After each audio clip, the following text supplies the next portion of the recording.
میرے نبی رحمت نور مجسم شفیع معظم صلی اللہ علیہ وسلم نے فرمایا جو بی بی بن سور کے بازار جائے، میری طرف دیکھیں، آنکھیں کھول کے دیکھیں، یہ حدیث آپ نے سنانی ہے، انشاءاللہ بولیے، سنائیں گے انشاءاللہ تعالی، بول کے انشاءاللہ کہیے، آپ کو ثواب ہوگا، سنائیں گے انشاءاللہ۔ میرے نبی کریم صلی اللہ علیہ وسلم نے فرمایا جو عورت بن سور کے بازار جائے، اب تو خیر بیویاں برقع پہن کے جاتی، برقعے پہ بھی کڑھائی کی ہے، برقعے پہ بھی کام کرایا، برقعے پہ جو کام اور نقش نگاری ہوئی ہے وہ 10,000 کی ہے۔ برقع پردے کے لیے پہننا تھا، دکھانے کے لیے، یہ کیسا برقع ہے کہ اس نے برقع بھی پہنا ہوا ہے اور برقع بھی اس نے فیشن والا پہن لیا ہے، یہ کس طرح کا؟ اس تو پردے کو پردے کی ضرورت پڑ گئی، یہ کیسا پردہ ہے کہ جو پردے کو پردے کی ضرورت ہے؟ برقع تو اس لیے ہوتا ہے کہ مجھے دیکھے کوئی نہ، اور اس نے تو پہنا ہی اس لیے کہ ذرا لوگ دیکھیں تو صحیح میں نے کتنا قیمتی پہنا ہے۔ اس حجاب کو حجاب کی ضرورت پڑ گئی۔ میرے حبیب پاک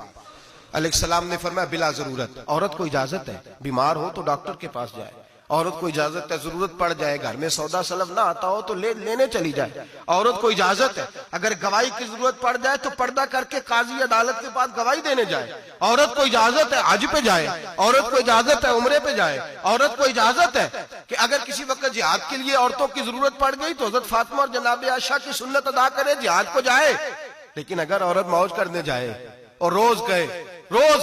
وہ دیکھیں نا فلاں پارک میں تھے آپ تو کبھی گئے ہی نہیں، فلاں جگہ تھے آپ کے پاس تو فرصت ہی نہیں، فلاں میری سرگودے والی بہن کا خامن تو روز لے کے جاتا ہے آپ نے تو کبھی توجہ نہیں فرمائی، روز پیغام دیتی رہے۔ میرے حبیب کریم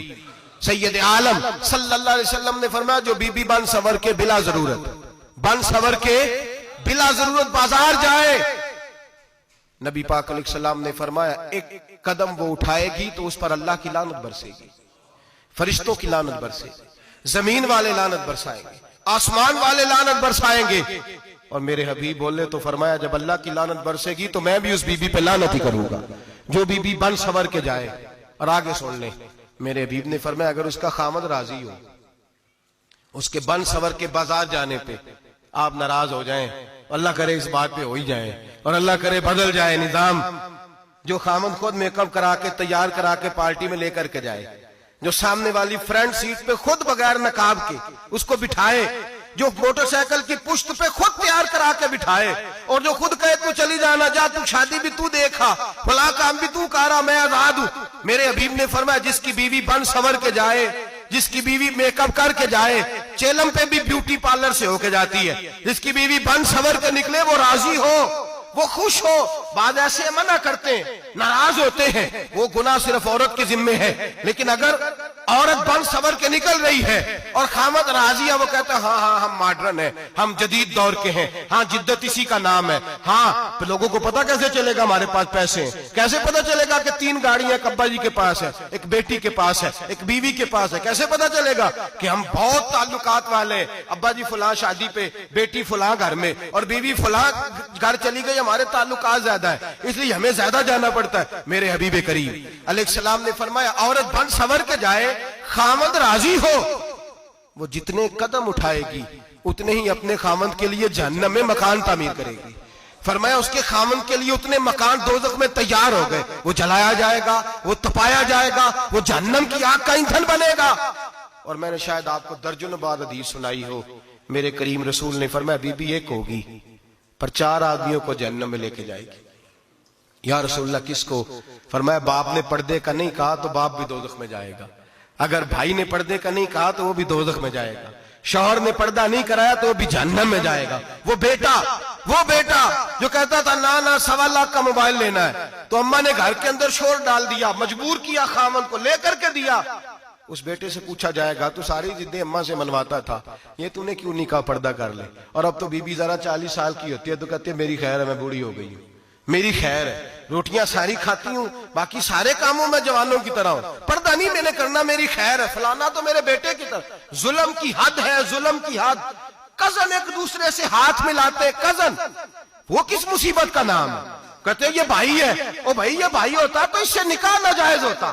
اگر یہ بھائی ہوتا تو اس کے ساتھ نکاح جائز ہوتا، اب چونکہ اللہ نے اس کے ساتھ نکاح کو حرام رکھا ہے تو یہ تمہارا بھائی ہو سکتا؟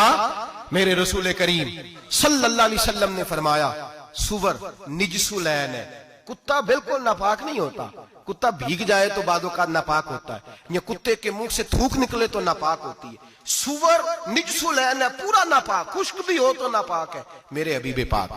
علیہ الصلوۃ والسلام نے فرمایا ایک سور ہو وہ پہلے ہی ناپاک،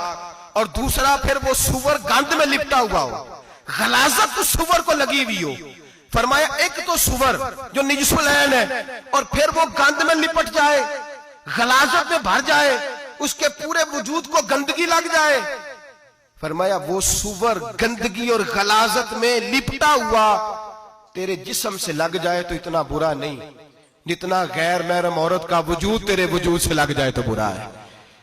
کس قدر تفصیل دی، کہاں سے بات شروع کی اور کہاں میرے نبی نے سکھائی۔ کزن ہاتھ ملا رہی ہے، کزن کے ساتھ بازار جایا جا رہا ہے، کزن کے ساتھ فلاں کام ہو رہا ہے، کزن کو چچا کا بیٹا بھائی ہوتا ہے، اگر یہ سگا بھائی ہوتا تو اس کے ساتھ نکاح ناجائز ہوتا۔ خدا را آ جاؤ، لوٹ آؤ، واپس پلٹو دین کی طرف، لوٹو اس تباہی سے نکلو۔ یہ جو آگ ہے، یہ جو بے سکونی ہے، یہ جو تماشا ہے، یہ لاکھوں کمانے کے باوجود جو بے برکتی ہے، یہ بڑی بڑی فوجوں کے باوجود جو روز میتیں اٹھتی ہیں، یہ جو روز جنازے پڑے جاتے ہیں، یہ جو روز بیٹیاں بیوہ ہوتی ہیں، یہ جو روز ماؤں کے سہاگ لٹتے ہیں، یہ ہماری نافرمانیاں ہیں۔ ہم دین کے معاملے میں ہم لوگوں نے نرمی شروع کر دی ہے، ہم اللہ اور اس کے رسول سے بغاوت کرنے لگے۔